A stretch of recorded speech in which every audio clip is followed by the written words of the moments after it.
Assalamualaikum warahmatullahi wabarakatuh. Ketemu lagi dengan Ibu di mata pelajaran Ilmu Pengetahuan Sosial khususnya untuk kelas 9 SMP. Pada pertemuan kali ini kita akan membahas tentang negara maju dan negara berkembang.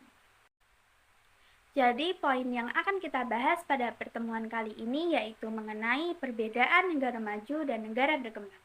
Pertama yaitu definisi. Definisi negara maju sendiri yaitu negara yang berhasil mencapai targetnya. Maksudnya adalah negara maju itu merupakan negara yang memiliki standar hidup tinggi dengan perekonomiannya yang merata, penggunaan teknologinya tinggi, dan telah berhasil dalam berbagai bidang yang dimana negara maju itu memiliki taraf kehidupan dan kesejahteraan hidup yang lebih tinggi dibandingkan penduduk negara berkembang. Lalu sarana prasarana juga yang dimiliki sangat memadai, mulai dari sektor sosial sampai dengan pendidikannya. Sedangkan negara berkembang yaitu negara yang tingkat kesejahteraannya penduduk masih dalam taraf menengah atau sedang berkembang.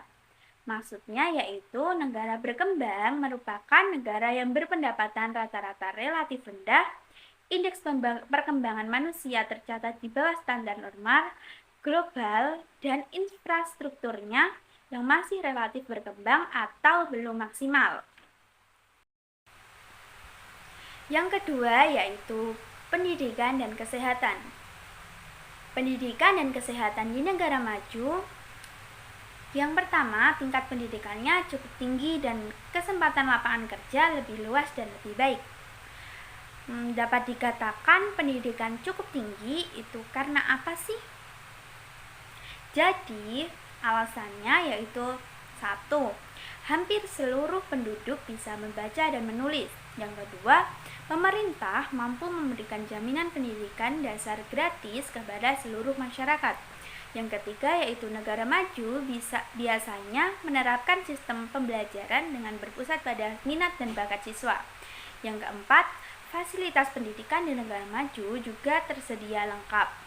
Yang kelima, di sekolahannya juga mengajarkan cara praktik dari materi yang telah diajarkan, sehingga bukan hanya teori pelajaran saja yang mereka dapat, tetapi juga cara menerapkannya dalam kehidupan sehari-hari. Seperti contohnya di negara Jepang. Nah, di sana itu pemerintahannya telah mewajibkan belajar untuk usia 6 sampai 15 tahun semenjak Perang Dunia Kedua berakhir. Nah, sehingga sektor pendidikan di Jepang itu memang mendapat perhatian utama. Kemudian untuk tingkat kesehatan negaranya itu sudah maju sangat tinggi. Angka harapan hidupnya tinggi dan angka kematian bayi sangat rendah. Yang kedua, pendidikan dan kesehatan di negara berkembang. Jadi, tingkat penduduknya yang rendah mendorong sumber daya alam bagi keperluan hidupnya tanpa memperhatikan keseimbangan lingkungan. Lalu apa sih yang membuat pendidikan di negara berkembang itu sangat ketinggalan jauh dengan pendidikan di negara maju? Nah, jadi alasannya yaitu yang pertama, fasilitas pendidikan di negara berkembang sangat terbatas. Yang kedua, pemerintah belum mampu menyediakan fasilitas pendidikan secara merata. Yang ketiga yaitu pendidikan di negara berkembang umumnya berasal dari warisan kebijakan pendidikan kaum kolonial. Seperti contohnya pendidikan di India. Nah, dapat dilihat dari angka melek huruf pada tahun 2003 yang baru mencapai 56%, yang meliputi penduduk yang tinggal di pedalaman. Lalu, upaya apa sih yang pemerintah India lakukan? Nah, di situ upaya pemerintah India untuk mengatasi masalah tersebut adalah dengan menyelenggarakan pendidikan secara gratis di negara-negara bagian. Kemudian untuk kualitas kesehatan yang rendah dapat dilihat dari angka kematian bayi yang sangat tinggi.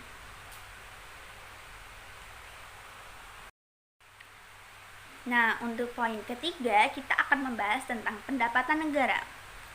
Jadi, di negara maju, negara itu memiliki pendapatan per kapita melebihi 12.375 US dollar per tahun.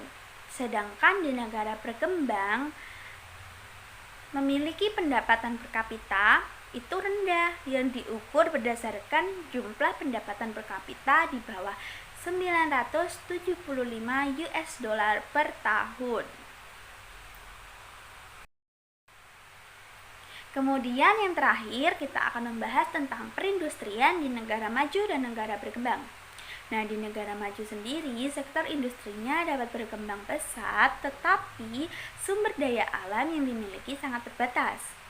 Sedangkan negara berkembang, sektor industrinya belum berkembang pesat, dan sektor perekonomian utamanya negara berasal dari sektor agraris. Demikian yang dapat Ibu sampaikan di pertemuan kali ini. Selamat belajar.